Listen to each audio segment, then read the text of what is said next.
اهلا بحضراتكم في القضية. ممكن في ناس كده بيعتبروهم الزملكاوية ان دول احسن ناس بتفهم كورة في مصر، من ضمنهم احمد عفيفي وطبعا خالد الغندور. بس احمد عفيفي خاصة هم بيتعاملوا معاه على انه هو اسطورة التحليل واسطورة الفهم الكروي كله. تعالوا نسمع احمد عفيفي قال ايه. قبل ما نشوف هو قال ايه، ما ننساش نصلي على النبي في التعليقات واللايك الجميل والشير اللذيذ، واذا كنت بتشوفنا لاول مره لازم تشترك في القناه وتفعل جرس الكل عشان تشوف كل جديد. يلا بينا الاول نسمع احمد عفيفي بيقول ايه وبعدين نعلق على كلامه. عند المدرب اصل مش عارف مين اتأيد، اصل ما اعرفش ما كانش المفروض الزناري، اصل كل دي مشاكل على فكره. انا لا انكر انها مشاكل، بس لما تتحل، لو اتحلت هنفترض ان حد صاحي الصبح كده محلل لك كل المشاكل. انت مثلا هنقول ان في 10 مشاكل، ال10 اتحلوا بكره الصبح. السيستم غير مصمم للمنافسه ببساطه شديده. الكوره فلوس، في حد قرر ان في طرف هياخد فلوس اكتر من الناس كلها، فالطرف ده هيفضل سابق الناس كلها. هتشتغل انت بعبقريه شديده وتعمل حاجات ما جاتش في عقل بشر وتخترع سيستم وتخترع بتاع مش وتكسب، هيقوم شاري كل التجربه بتاعتك دي وانتهينا. تجربه لامعه في الالفيه الثالثه كانت منتخب شوقي غريب، خد ثالث العالم. الاهلي راح اشترى كله، ما نجحش. اكتر حاجه بكلمه كان فرقه الاسماعيلي، الاهلي راح اشترى كلها، نجح. بعد ما نجحت بقى يشتري اللعيب رقم 3 و4 و5، المصنف رقم 3 و4 و5 في مركزه، اللي هو مش هيلعب في الاهلي بس عشان انت ما تاخدوش. طب هو ازاي قادر يعمل كده؟ عشان معاه فلوس. مين اللي حط الفلوس في جيبه؟ اسال بقى اللي حط الفلوس في جيبه. ايه مشكله الزمالك؟ مفيش حاجه اسمها مشكله الزمالك، هو الزمالك نفسه مشكله. مفيش حاجه اسمها مشكله الزمالك. لا تلعب الكوره في مصر من اجل المنافسه، انتهى الموضوع. اللي لسه مش واخد باله ما عرفش ياخد باله امتى. السيستم غير مصمم لذلك اصلا، انت بتتحدى السيستم. طيب احنا هنمشي معاه خطوه خطوه، احنا مش هنكدبه عشان احنا ايه، مش في مكاننا ان احنا نكدب حد، لكن احنا هنتكلم بالحقائق ومش هنغلط في حد. دلوقتي يا عم الحاج انت قلت ان السيستم بيقول كده، السيستم بتاع الكرة المصرية انت بتحاربه، انت هتقف قدام السيستم. طبعا السيستم ده معناه النظام، يعني الاتحاد المصري بيخدمك، واخدين اللي بالكم يعني باللي بيعملوه ده معانا كله. الاتحاد المصري بيخدمك بأمارة ان هو يريح الزمالك 8 ايام ويلبك انت بعد 3 ايام مباراة و3 ايام مباراة في يعني نهائي مبكر. نهائي مبكر مباراة سان داونز دي نهائي مبكر، زائد الجواب، زائد اللي اعصر في الاهلي، الكلام اللي قاله حسين لبيب اللي هو اعصر في الاهلي عشان احنا ناخد الدوري. الكلام ده كله بيدل على ان كلامك ليس فيه اي شيء من الصدق، وانك انت بتكذب على جمهورك. الكلام ده يا جماعه كلام دردشه بتاعت احمد عفيفي مع جمهور الزمالك، عامل كده زي الغرف اللي هي بتبقى بينهم وبين بعض وبيقعدوا يتكلموا بعض. فالكلام بتاع حضرتك في الموضوع ده بتاع السيستم ده، لا انت تقلب الايه. السيستم كله والخدمات كلها والوزير من فوق لتحت كله لخدمه نادي الزمالك. يا راجل ده الدنيا كلها استقالت من اول سياده المستشار اللي هو بتاع التراخيص كلاتنبرج، طلعتوه بتاع رجاله واستقال. اللجنه بتاعت التظلمات 3/4 استقال بعد القرار اللي طلع الاخير دوت. انت عايز ايه؟ عايز ايه يثبت لك ان الزمالك هو النمبر 1 في مصر من ناحيه السيستم؟ ده حاجه. نيجي بقى المنتخب بتاع شوقي غريب.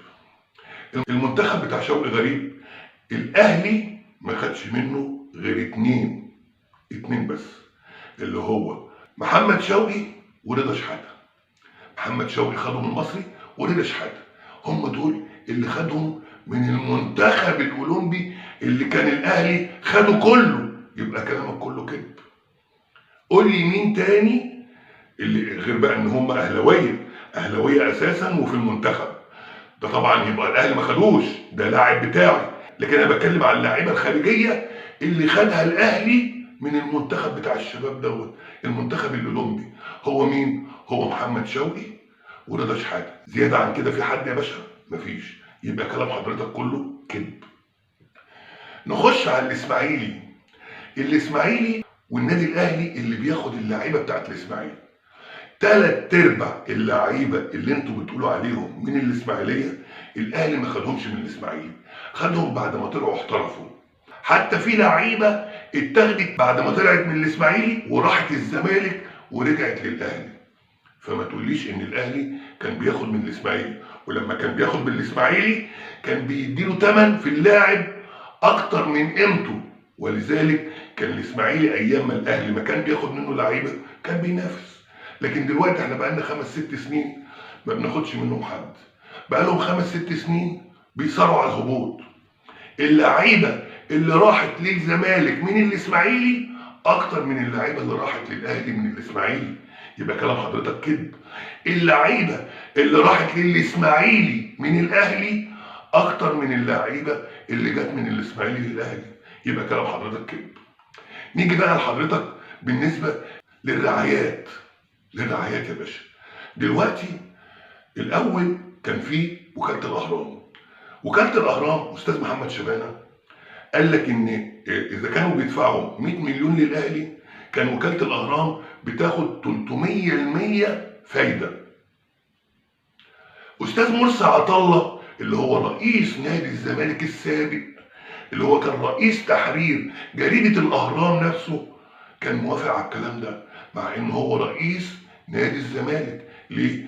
لان اللي بياخد رعايه من الزمالك بياخدها على غصب، يعني يا يا لا، يا هتيجي الفلوس دي لا هياكلها الوبا. ماشي؟ وبعدين انت بتتكلم في ان الناس بقى بتشتري لعيبه وبتاع بفلوسها.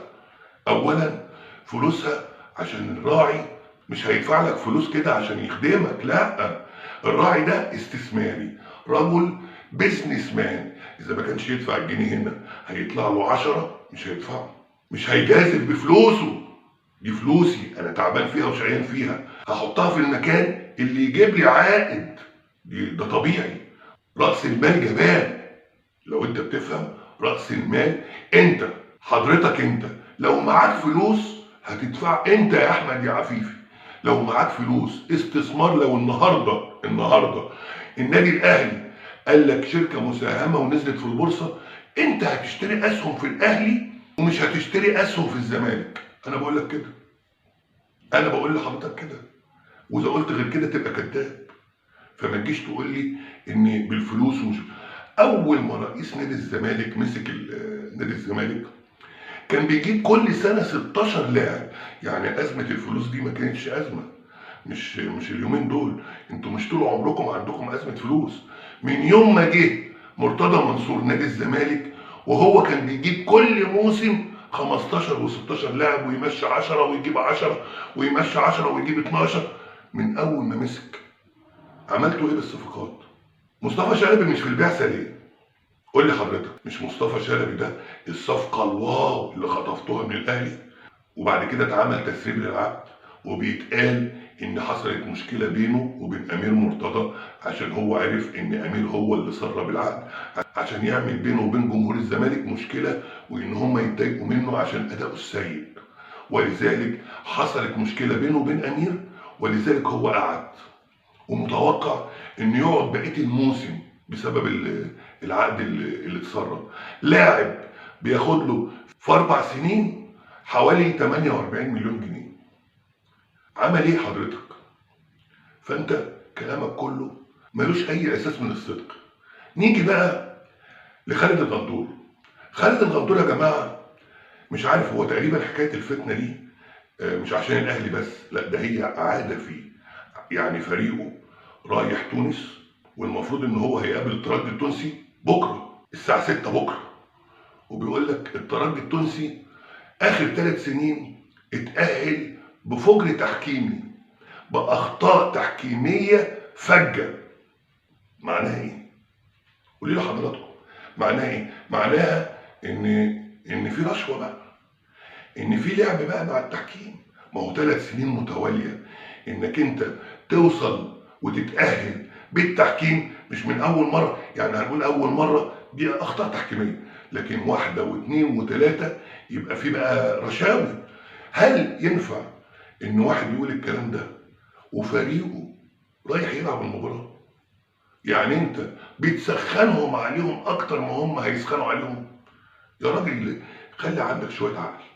يعني قلنا انك انت بتولع الدنيا حريقه مع الاهلي، لكن فريقك داري عليه لحد ما يجي، وبعد كده المباراه اللي هنا قول اللي انت عايزه، لكن هناك وبتقول الكلام ده. وبعدين امبارح الاهلي الحمد لله الفوز رقم 36 في 4 اشهر قصاد فوزين للزمالك.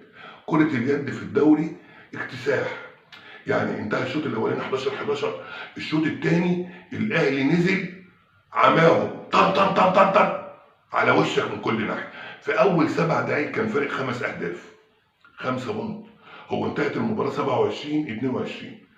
امبارح الاهلي اللي هي اللعبه اللي هم يعتبروا المفروض ان هم ابطال الصالات فيها، فين بقى ابطال الصالات؟ فين؟ اذا كانت الصالات سله وطايره وكره يد كلها الاهلي مكتسحها، فين انتوا بقى؟ امبارح جمهور الزمالك بيطلع هاشتاج نعم لحبس مرتضى بسبب المباراه دي، وهو املهم الوحيد في كره اليد.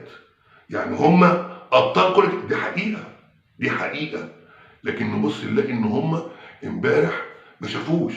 الف مبروك لرجاله كره اليد، الف مليون مبروك، حاجه كده يعني حاجه تشرف. فين انتوا بقى من بطولات الصالات؟ فين الدرديري احنا ابطال الصالات؟ مفيش الكلام ده. خالد الغندور طالع بيقول لك ايه؟ ده فوز معنوي، يعني هو مش فوز مهم، اصل الاهلي بيصرف كتير على الالعاب ديت، لكن الزمالك ما عندوش محترفين. والزمالك مين اللي ما عندوش محترفين؟ والزمالك مين؟ يعني انت لو كنت انت فزت ما كنتش انت قلت خلاص كده كفايه الحمد لله اتعشي، احنا كده مش عايزين حاجه تاني مش عارف ايه. لكن عشان الاهلي فاز بقى فوز معنوي. الاهلي في كاس العالم دي بطوله شرفيه، الاهلي بطل افريقيا، الدوري اهم من البطوله الافريقيه، الدوري راح منكم دلوقتي، اهم حاجه البطوله اللي بقالنا 20 سنه. ايه يا عم؟ هو انت مفيش مبدا نهائي؟ مفيش مبدا خالص. وقال لك ايه؟ قال لك عرفتوا ان احنا صح، القيد بتاع اللاعبين اتأيدوا، عرفتوا بقى ان الزمالك ورئيس نادي الزمالك المستشار مرتضى منصور كان صح.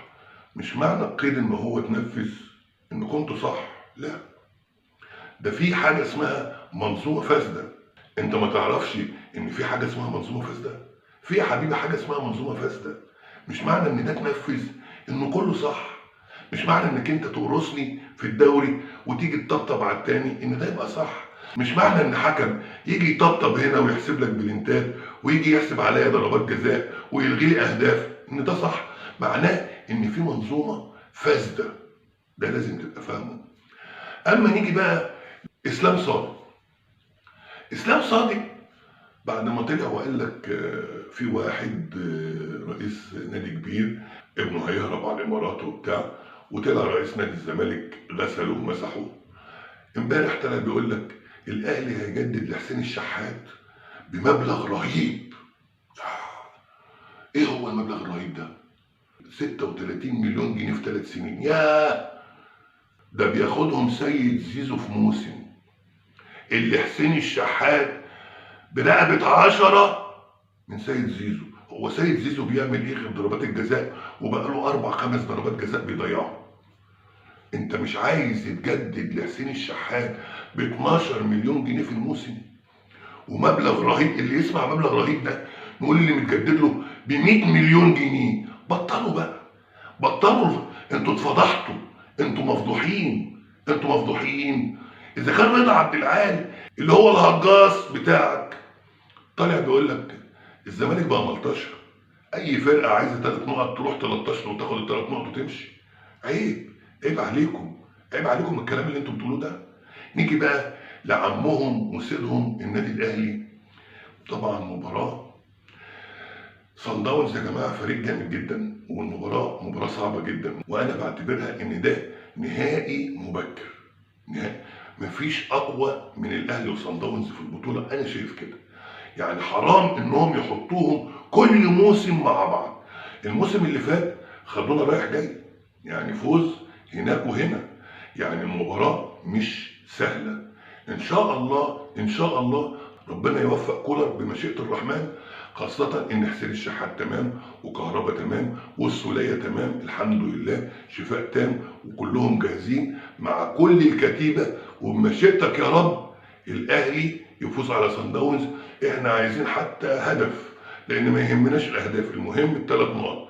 إن شاء الله ادعوا للنادي الأهلي بمشيئة الرحمن بكرة بالنصر بمشيئة الله، لأن المباراة دي مباراة مهمة جدا جدا جدا، وزادت أهميتها بعد الخسارة من الهلال السوداني والمقابلة الغير محترمة. اللي ما يقدرش ضيفه وما يكرمش ضيفه ده ما يبقاش إنسان محترم. أنا شايف كده، ده اللي أنا شايفه. ودي نهاية الحلقة، ويا رب أكون خفيف عليكم، وما تنساناش باللايك والشير. والسلام عليكم ورحمة الله وبركاته.